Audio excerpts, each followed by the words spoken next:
우리 자분들이 이렇게 축복해 보겠습니다. 장로님, 권사님, 집사님은 생명의 사람입니다 라고 이렇게 고백해 보겠습니다. 네, 생명의 사람입니다. 생명의 사람입니다. 이번에는 두 손을 가슴에 얹고 나를 위해서 한번 이렇게 축복해 보겠습니다. 나는 생명의 사람입니다. 네, 그렇죠. 여러분은 생명의 사람이죠. 이 시간 함께 나눌 말씀의 제목은 계속해서 여호수아 말씀을 살펴보고 있고요. 제목은 너희를 위한 도피성이라는 제목입니다. 여러분께서 이렇게 계룡에 사시면서 내가 언제 계룡에 잘 정착했구나, 여기가 내가 살 곳이구나를 느껴보셨습니까? 한 기관에서 이제 연구를 했는데요. 군가족이 가지고 있는 가장 명확한 정착의 지표가 있대요. 그게 뭐냐 하면요, 바로 주택 소유라고 합니다. 주택 소유. 그러니까 정착의 마지막 퍼즐은 뭐다? 주택 소유다.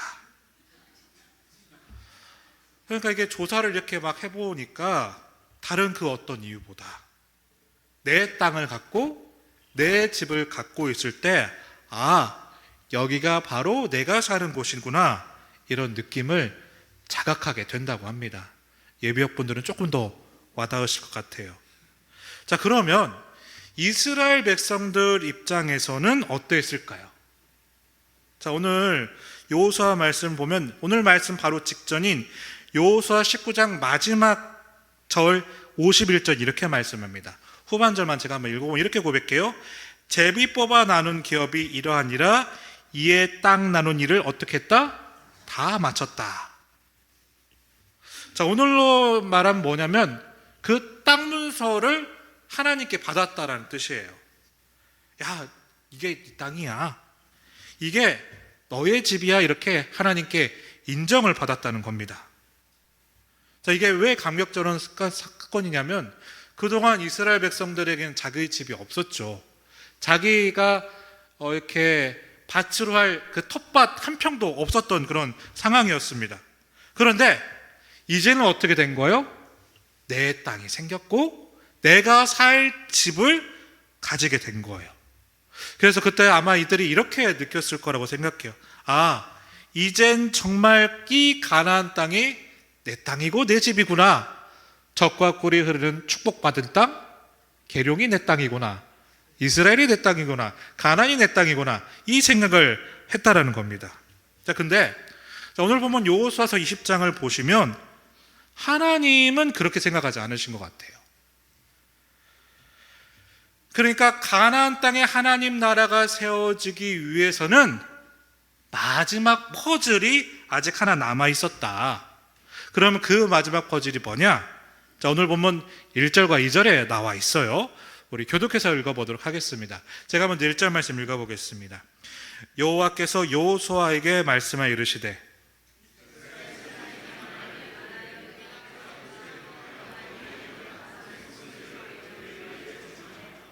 자, 하나님께 있어서의 마지막 퍼즐은 뭐예요?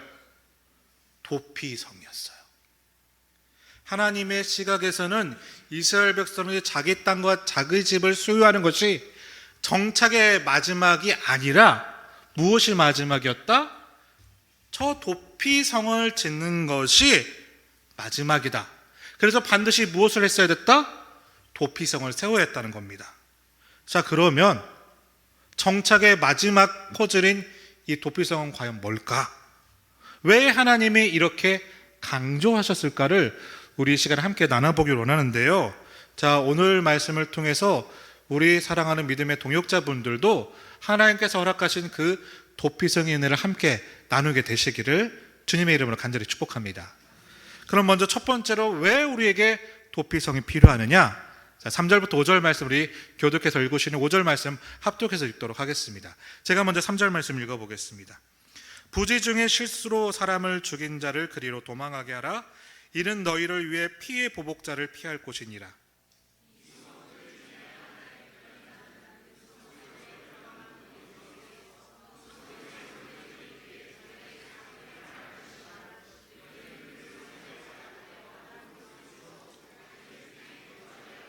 같이 읽겠습니다. 피해 보복자가 그의 뒤를 따라온다 할지라도 그들은 그 살인자를 그의 손에 내주지 말지니 이는 본래 미워함이 없이 부지 중에 그의 이웃을 죽였습니다.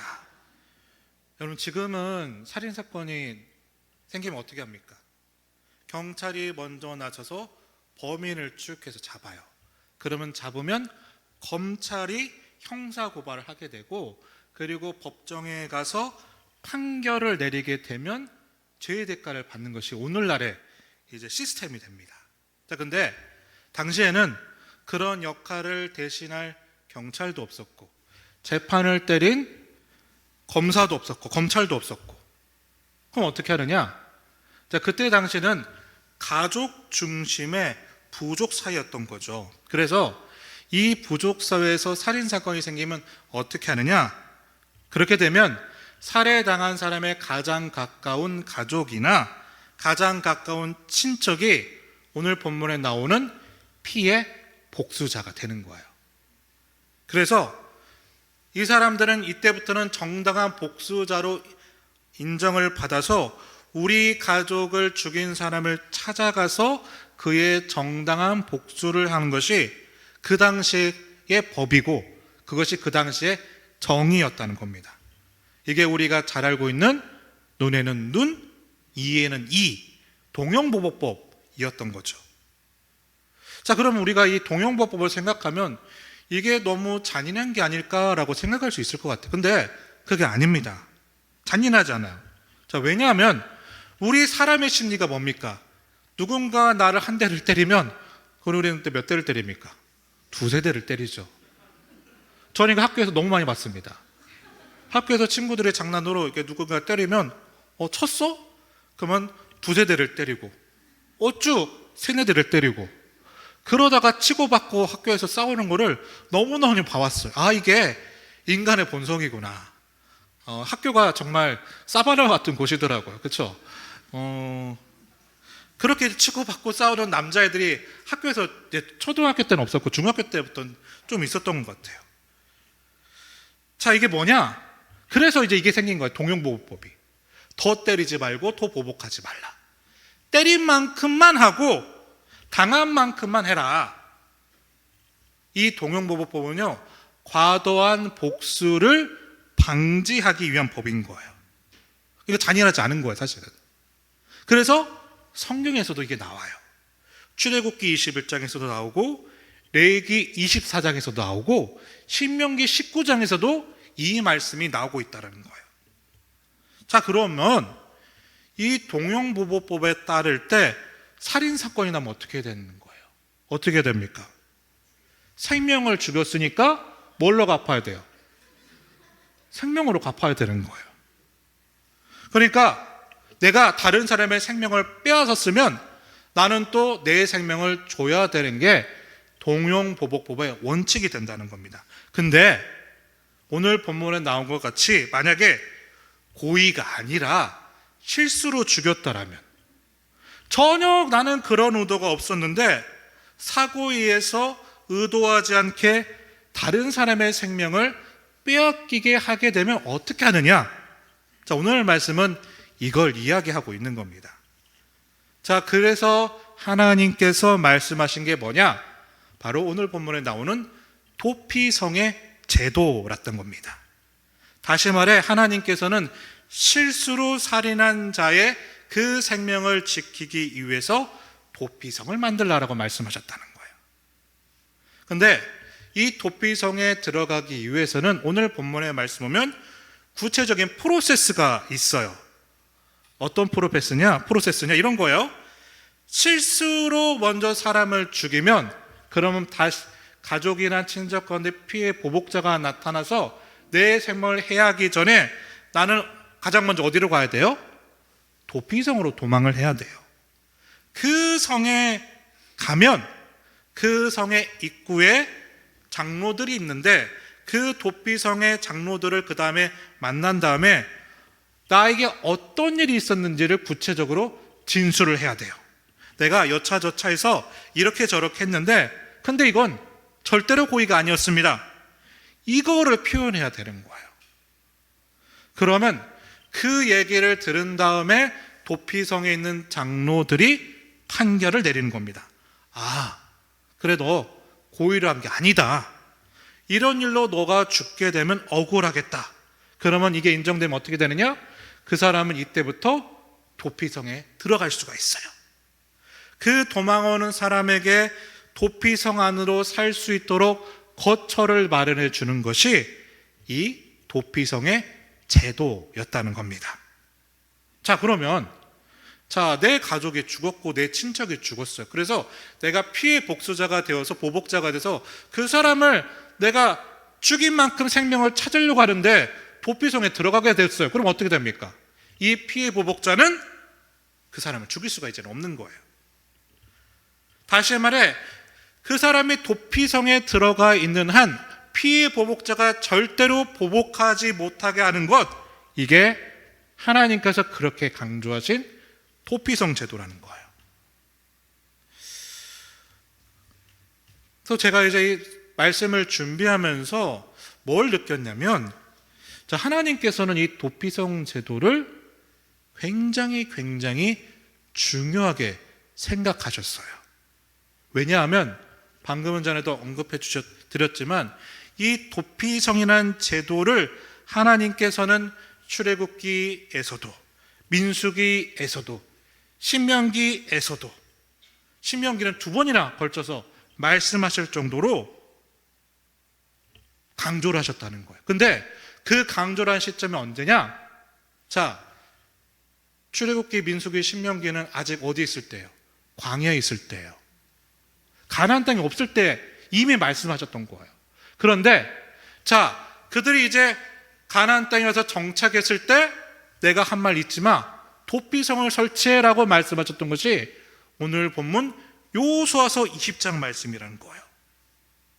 그럼 왜 그렇게 하나님은 이 도피성을 강조하셨느냐? 왜이냐? 그 이유가 있어요. 따라해 볼게요. 누구나 실수할 수 있다. 이유가 뭐라고요? 누구나 실수할 수 있기 때문에. 너는 그러지 않을 거라고 생각하지만 내일 이 시간에 너가 혹시 이 도피성 안에 있을지도 몰라. 이 얘기를 하고 싶은 거예요. 왜냐? 하나님은 사람의 존재를 너무나 잘 아시잖아요. 아담 때부터. 이 사람이라는 존재가 언젠가는 실수를 할 것을 아시기 때문에 뭐가 필요하다는 걸 아셨던 거예요? 그에게 하나님의 은혜가 필요했던 것을 아셨던 거예요. 그래서 그 은혜를 받을 도피성이 필요하다는 것을 아셨다는 겁니다. 그러니까 이 도피성에 있는 이유는 뭐냐? 먼저 내가 완전하지 않음을 하나님이 깨닫게 하시기 위해, 알려주시기 위해 이 도피성을 바라보고 이 도피성 가운데 있으라고 말씀하셨다는 겁니다. 여러분 그렇지 않습니까? 그러면 저도 물론이거니와 여러분들도 언제든지 실수할 수 있는 존재가 되는 거죠. 그래서 우리는 그 존재임을 깨닫고 주님 불쌍히 여겨주세요. 은혜 허락해 주세요. 이 도피성의 은혜를 주세요라고 간구할 수 있는 우리가 되어야 되겠습니다. 우리가 늘 기도해야 하는 이유가 있어요. 왜일까요? 나는 완전하지 못하거든요. 언제나 쉽게 죄악 가운데 빠질 수밖에 없는 존재거든요. 기도의 도피성이 필요한 이유가 여기에 있고, 오늘 이 가나안의 도피성에 필요한 얘기가 여기에 있다는 겁니다. 먼저 내 자신의 약함과 또 죄됨과 실수할 수 있는 존재임을 자각하고 이를 위해서 간구할 수 있는 우리, 또 이 도피성의 긍휼과 응답을 받을 수 있는 우리가 되시기를 주님의 이름을 간절히 축복합니다. 이게 첫 번째 도피성이 우리에게 있는 이유다라는 거예요. 그러면 두 번째로 이 도피성이 우리에게 주는 의미가 또 있어요. 뭘까? 그러면 이 도피성에 영원토록 살 수는 없잖아요. 그렇죠? 언젠가는 나는 어디에 가고 싶을 거예요? 집에 돌아가고 싶겠죠. 근데 내가 자유의 몸이 되어 내 고향 땅으로 집으로 돌아가기 위해서는 오늘 본문에 조건이 있다라고 말씀하여 어떤 조건이냐? 자, 오늘 보면 6절을 보면 이렇게 고백하는데요. 우리 6절 말씀 같이 한번 읽어보겠습니다. 6절입니다. 준비 시작.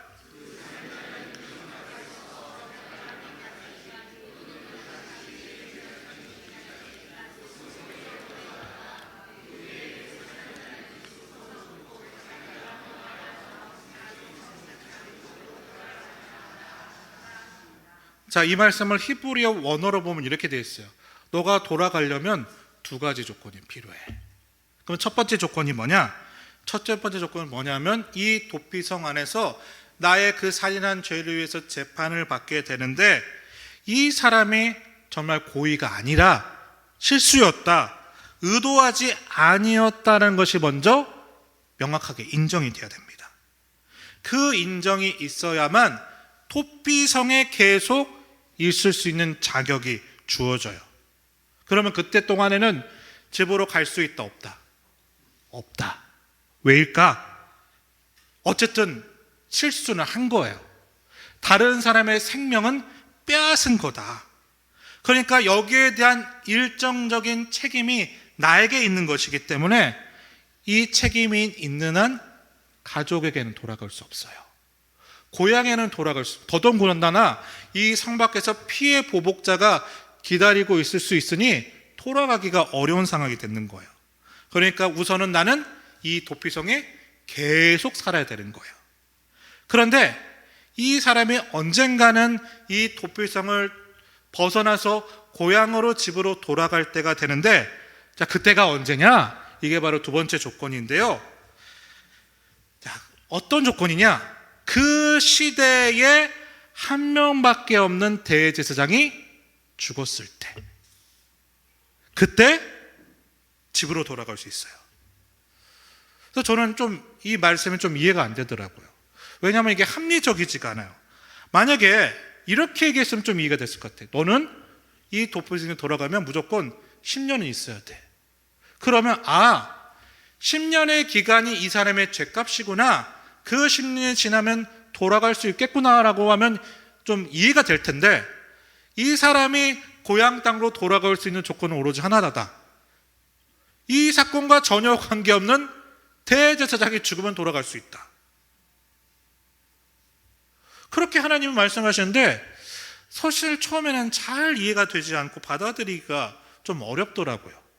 근데 조금 더 말씀을 자세히 묵상해 보면, 자, 하나님의 마음이 있어요. 어떤 마음이냐? 우리 하나님께서는 이 사건을 이렇게 해석하시는 거예요. 뭐라고 해석하시냐? 저 대제사장이 실수로 살인한 사람의 그 잘못을 대신해서 죽을 것이다. 이해되세요? 물론 이 대제사장은요, 그것 때문에 죽은 건 아닐 거예요. 나이가 많거나 병이 있거나 부르심을 받아서 죽었을 겁니다. 그러나 하나님은 어떻게 보시느냐? 이 대제사장은 너의 살인한 그 죄를 대신 지고 죽었다. 그러니까 원래 그 대제사장의 역할은요, 의로우신 하나님과 죄인인 인간 사이를 이어주는 중재자 역할을 하는 거예요. 근데 그 역할을, 그 살인죄에 대한 이 중재 역할도 대제사장이 했다는 겁니다. 죄값을 대신 치러주었다. 무엇으로? 죽음으로. 그 대제사장이 죽어야만, 죄값으로 죽어야만 너의 죄도 없어지고 너는 고향으로 돌아갈 수 있게 돼. 이게 하나님의 마음이었다는 겁니다. 자, 그러면 여기서 우리는 중요한 한 가지를 또 기억해야 되는 게, 그러면 우리의 영원한 대제사장은 누구냐라는 거예요. 우리가 너무나 잘 알고 있지만 히브리서 6장 20절 말씀을 이렇게 고백을 해요. 우리 히브리서 6장 20절 말씀 같이 한번 읽어보겠습니다. 준비 시작.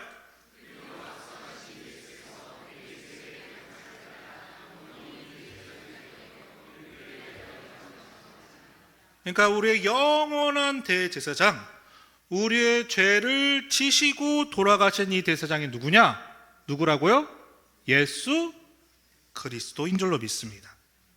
그러니까 이 대제사장의 죽음이 이 죄인의 죄를 모두 씻고 고향으로 돌아가게 해 주었던 것처럼 우리의 영원한 대제사장이신 예수님께서는 우리의 죄를 위해서 십자가에 대신 지셔서 돌아가심으로 말미암아 우리는 어떤 자유함을 받게 된다는 거예요?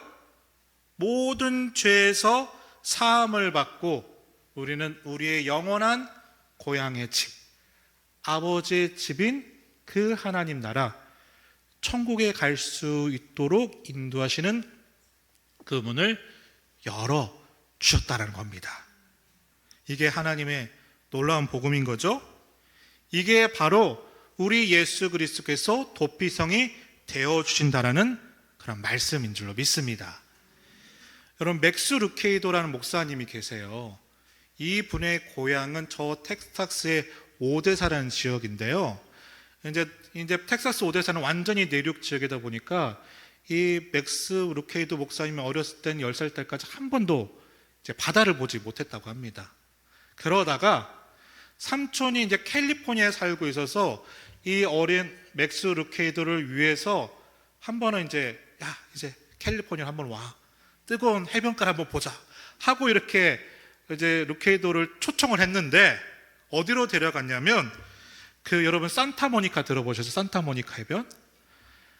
태평양을 바라보면서 넓게 펼쳐진 망상의 해수욕장보다 조금 더 넓게 이렇게 넓게 펼쳐진 이제 그 산타모니카 해변으로 이제 맥스 루케이도를 데리고 간 거예요. 너무 멋있거든요. 근데 이제 난생 처음으로 이 맥스 루케이도가 바다를 봤잖아요. 너무나 큰 충격을 받은 거예요. 세상에나 사람도 왁자지껄하고, 근데 그 많은 물이 도대체 어디서 왔을까? 특별히 루케이도가 어렸을 때 가장 큰 충격을 받은 게 뭐냐면 파도였대요. 파도가 계속해서 이제 쾅쾅 이제 쳐오니까 이제 삼촌에게 이제 루케이도가 이렇게 물어봤대요. 삼촌, 도대체 이 많은 물은 어디서 밀려온 거야? 어디서 이렇게 물이 밀려온 거야, 이 파도가? 그러자 이 삼촌이 이렇게 말을 했답니다. 맥스, 놀라지 마. 놀라지 말고 들어봐. 이 파도는 밤새도록 밀려온 거야. 이 파도는 밤새도록 밀려온 거야. 정말요? 아니, 어떻게 그럴 수가 있어요? 그러자 삼촌이 다시 말했대. 자, 놀라지 말고 들어봐. 이 파도는 지금으로부터 1000년 전부터 밀려온 거야. 아니, 어떻게 그럴 수가 있어요? 삼촌이 마지막에 이렇게 말했대요. 맥스, 놀라지 마. 이 파도는 너와 나가 죽고 난 이후에도, 1000년 이후에도 이 파도는 계속해서 밀려올 거야. 끊임없이 밀려올 거야. 이 이제 말에 이제 맥스 루케이도 목사님이 이제 감동을 받아서 나중에 이제 그의 책에서 그의 어린 시절을 회상하면서 이렇게 이제 이야기를 합니다. 하나님의 은혜도 이 파도와 같아서 1000년이 지나도 1000번을 우리가 넘어져도 우리를 향해서 계속 밀려올 것이다. 사랑하는 믿음의 동역자 여러분, 우리가 세상을 살아가다 보면서 넘어진 적 있지 않으셨습니까? 어떤 사고나 또 유혹에 넘어지거나 죄악에 넘어지거나 실망에 넘어지거나 때로는 하나님께 등을 돌리셨던 적이 있지는 않으셨습니까? 그러나요, 그렇게 우리가 1000번을 넘어져도 1000번을 넘어져도요, 우리 예수님은 우리의 영원한 도피성이 되어주실 줄로 믿습니다. 우리의 영원한 도피성이 되시는 예수님은요, 우리를 한도 끝도 없이 받아주시고 나를 사랑하시고 나를 용서해 주십니다. 그 십자가의 보혈로 말미암아 우리 예수님은 우리를 영원한 그 고향, 하나님 나라, 저 천국으로 인도해 주시는 분이신 줄로 믿습니다. 자, 오늘 한 주간도요, 내 인생의 영원한 도피성이 되시는 예수 그리스도를 경험하시는 여러분이 되시길 바랍니다. 그 파도에 1000번 넘어지더라도 도피성이 되신 예수님께서 그 파도를 막아주시고 그 파도를 밟아주시며 베드로를 일으켜 세워주신 것처럼 오늘 또 우리를 일으켜 세워주시고 우리를 안아주시고 우리를 당신의 나라로 인도해 주실 것입니다. 오늘 이 도피성을 통해 그 하나님의 은혜를 우리가 누리고 고백할 수 있는 여러분 되시기를 주님의 이름으로 간절히 축복합니다. 자, 마지막으로 도피성이 주는 은혜인데요. 그 은혜는 뭘까? 우리 한번 따라해 보겠습니다. 도피성을 만들라. 도피성을 만들라. 자, 그 도피성의 은혜를 깨달았다면 하나님은 또 뭐라고 말씀하시느냐? 오늘 본문에서 이스라엘 백성들에게 그렇다면 이 도피성을 너가 만들라라고 말씀하고 있습니다. 7절과 8절 말씀 우리 같이 한번 읽어볼 텐데 교독해서 읽어보겠습니다. 제가 먼저 7절 말씀 읽어보겠습니다. 이에 그들은 납달리 산지 갈릴리 게데스와 에브라임 산지의 세겜과 유다 산지의 기럇 아르바 곧 헤브론과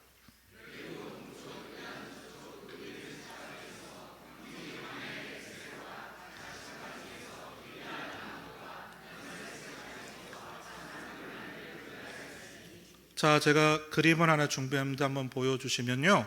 자, 각 도피성의 위치를 표현해 보면 이렇게 다음과 같아요.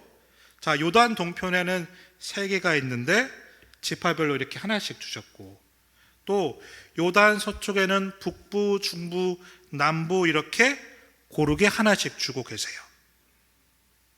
자, 그러면 왜 도피성을 이렇게 허락해 주셨느냐? 여러분, 이게 뭘 의미할까요? 자, 이 도피성은요, 하나님께서 우리에게 주신 선물이기도 해요. 그러나 한편은 또 어떤 의미가 있느냐? 자, 이 도피성은요, 이스라엘 백성들이 반드시 만들어야 되는 미션인 거예요. 미션. 그러니까 이 도피성은요, 내가 반드시 해야 되는 일이에요. 내가 반드시 만들어내야 되는 일이라는 겁니다. 그러니까 하나님께서 도피성을 만들라고 우리에게도 말씀하시는데, 그럼 우리도 사명이 있는 거죠. 내가 그 도피성에 들어가기도 하겠지만 또 뭐가 필요한 거예요? 그 도피성을 우리가 만들 수도 있어야 된다는 거죠. 그럼 어디에 만들어야 될까? 자, 먼저 첫 번째로 따라해 보겠습니다. 내 인생에 도피성을 세웁시다. 어디에요? 내 인생에 도피성을 세워야 된다. 자, 여러분, 자, 이 도피성은요, 실수로 살인을 저지른 사람에게는 어떤 공간이에요? 나를 받아주는 공간, 나를 용서해주는 공간, 사랑의 공간이에요. 그러나 반대로 우리가 생각해 보면, 자, 내 가족이 죄 때문에 죽었어. 내가 복수를 해야 돼.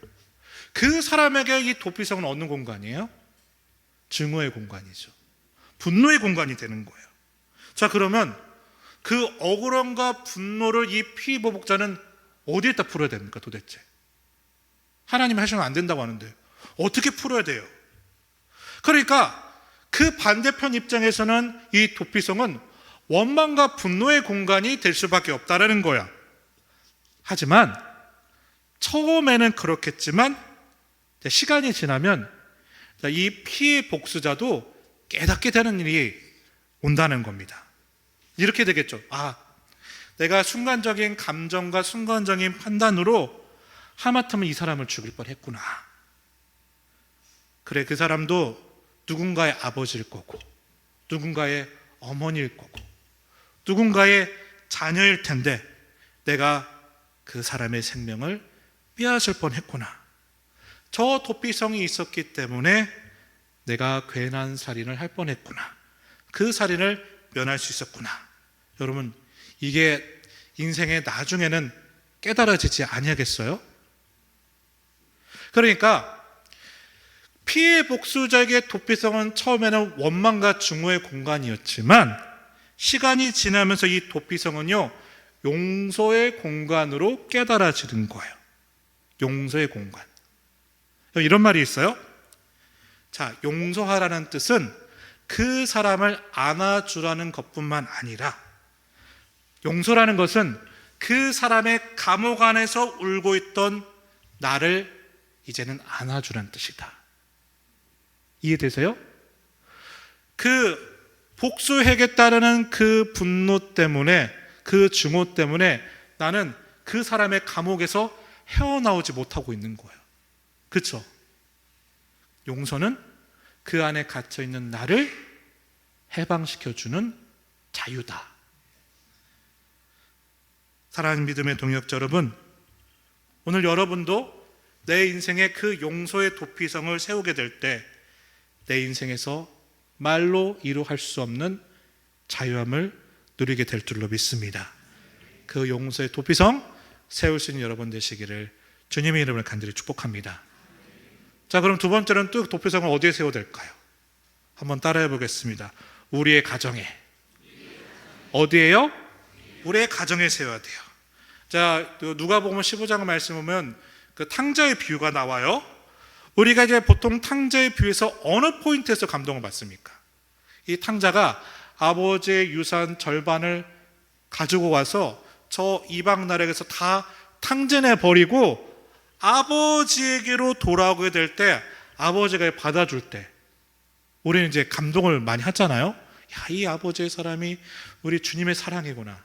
근데 저는 또 생각해 보면 이런 부분에도 좀 감동의 포인트가 있다는 거죠. 뭐냐? 자, 내가 아버지의 돈을 절반을 뜯어내가지고 저 나라에 가서 그냥 유흥비를 다 써버렸다는 거예요. 그러면서 내가 이제 거지가 되어서 돼지 사료를 먹고 있는데 내가 이 생각을 하게 되는 거예요. 아, 내가 왜 여기서 이러고 있지? 아버지의 집으로 가면 되잖아. 그러니까 이 둘째 아들 탕자에게는 아버지의 집이 적어도 어느 공간이냐면 도피성의 공간이 되었다는 거예요. 그러니까 이 탕자가 돌아갈 수 있었던 이유는 뭐냐면 그 가정이 도피성이 되어줬기 때문에 돌아갈 수가 있었던 거예요. 그러지 않았다라면 절대로 못 돌아갔던 거죠. 자, 그러면 이걸 우리에게 가져와서, 그러면 우리 가정이 어떻게 하면 하나님의 나라가 될까요? 어떻게 하면 될까요? 우리 가정이 도피성이 돼야 돼요. 다른 말로 말하면 뭐예요? 우리 가정이 도망갈 수 있는 장소가 돼야 돼요. 자, 그러니까 내가 도망갈 곳이 없을 때 생각나는 곳이 집이 돼야 된다는 거죠. 그런데 이게 문제가 뭐냐면 우리는 이제 반대가 되는 거죠. 우리 애들이 어떻게 하면 집에서 도망칠까? 어떻게 하면 집에 빠져나올 수 있을까? 고민하고 있잖아요. 이러면 안 된다는 거죠. 먼저는 부모는 자녀에게 우리 집이 도피성이라는 것을 느끼게 해줘야 돼요. 배우자는 배우자에게 우리 집이 도피성이라는 것을 알게 해줘야 돼요. 그렇죠? 그래야 탕자가 돌아오는 거고, 그래야 남편이 돌아오는 거고, 그래야 애들이 돌아오는 거잖아요. 그렇죠? 근데 집이 부담스러워. 도피성이 아니에요. 그럼 돌아갈 수가 없는 거죠. 먼저 우리의 가정이 그 도피성이 되어줄 수 있기를, 그 가정을 도피성으로 세워줄 수 있는 여러분 되시기를 주님의 이름으로 간절히 축복합니다. 교회도 그래야 되죠. 교회도. 제가 이제 선교사님께 들은 얘기인데, 그 이제 예전에 동일본 대지진이 일어났었잖아요. 근데 이제 그 선교사님이 일본의 교회에서 이제 선교사로 살고 있었는데, 그 동일본 대지진이 일어났을 때 성도들이 다 교회로 이렇게 뛰쳐오더래요. 청년들도 막 교회로 뛰쳐나오고 어르신들도 다 뛰쳐나오고, 그때 선교사님 감동을 받았대요. 와, 역시 일본 사람들이, 여기 성도들이 하나님을 의지하는 마음이 있으니까 지진이 일어나자마자 바로 교회로 뛰쳐오는구나, 감동을 받았더래요. 그런 줄 알았는데 알고 보니까 이 교회 건물이 이 마을에서 가장 새 건물이라서 목사님이 항상 이렇게 설교를 했다는 거예요. 우리 교회는 진도 9까지도 견딜 수 있는 내진 설계가 되어 있다. 그 얘기를 듣고 지진이 나자마자 살아야겠다는 마음으로 이렇게 도망쳐 왔다고 하더라고요. 그래서 몇 날 며칠 동안 성도들과 합숙 생활을 했다. 그런 아주 재미있는 아이러니한 이야기를 들은 적이 있었는데요. 아무튼 그럼에도 불구하고 우리 교회도 무엇이 되어야 된다? 도피성이 되어야 되죠. 세상에서 상처받고 고난당하고 그 마음이 초래진 사람들이 올 수 있는 공간, 내 자존심을 상하지 않게 하는 공간, 기꺼이 올 수 있는 공간을 만들 때 우리는 그들을 반길 수 있는 도피성 교회로 만들 수 있는 거죠. 그렇죠? 마지막 세 번째 필요한 게 뭐냐? 우리 한번 따라해 보겠습니다. 세상의 도피성을 세웁시다. 자, 세상의 도피성을 세워야 되는데, 자, 오늘 여호수아 20장 마지막 9절 말씀 이렇게 고백해요. 우리 같이 읽어보겠습니다. 준비 시작.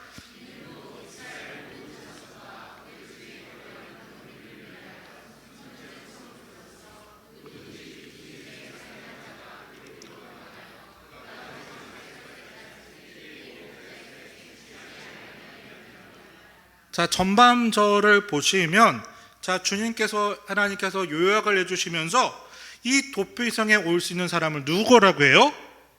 이스라엘의 모든 자손일 뿐만 아니라 또 누구도 있어요? 거류민도 있어요.